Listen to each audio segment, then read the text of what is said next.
লখিমপুৰত শিক্ষামন্ত্ৰী ডাক্তৰ অনুজ পেগুৱে উত্তোলন কৰিলে ত্ৰিৰংগা। আজি দেশবাসীয়ে উলহ মালহেৰে উদযাপন কৰিছে ৭৮ সংখ্যক স্বাধীনতা দিৱস। দেশ তথা ৰাজ্যৰ বিভিন্ন প্ৰান্তৰ সমান্তৰালভাৱে লখিমপুৰতো উলহ মালহেৰে উদযাপন স্বাধীনতা দিৱস। লখিমপুৰ জিলা প্ৰশাসনৰ উদ্যোগত লখিমপুৰ নগৰৰ চৰকাৰী উচ্চতৰ মাধ্যমিক বিদ্যালয়ৰ খেলপথাৰত অনুষ্ঠিত হোৱা স্বাধীনতা দিৱস উদযাপন অনুষ্ঠানত ৰাষ্ট্ৰীয় পতাকা উত্তোলন কৰে শিক্ষামন্ত্ৰী অনুজ পেগুৱে।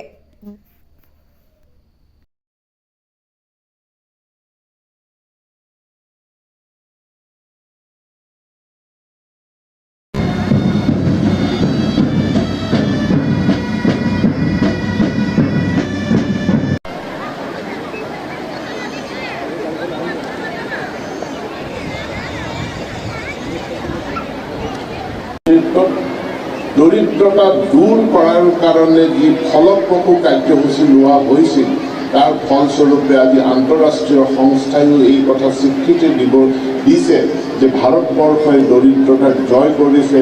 আমি দৰিদ্ৰতাৰ কৰাল গ্ৰাসৰ পৰা আমি ওলাই প্ৰধানমন্ত্ৰী নৰেন্দ্ৰ মোদীৰ নেতৃত্বত আমাৰ প্ৰত্যেকখন আঁচনি সম্পূৰ্ণ সম্পৃক্ততা অৰ্থাৎ চেচুৰেশ্যনৰ ফালে নিয়াৰ কাৰণে যি অভিযান আৰম্ভ হৈছিল সেই অভিযানতে ভাৰতবৰ্ষৰ প্ৰত্যেকখন গাঁও আজি আমি বিদ্যুৎ সংযোগ সম্পূৰ্ণ কৰিবলৈ সক্ষম হৈছোঁ। প্ৰত্যেকখন গাঁৱত আমি ৰাজহুৱা শিক্ষা ব্যৱস্থা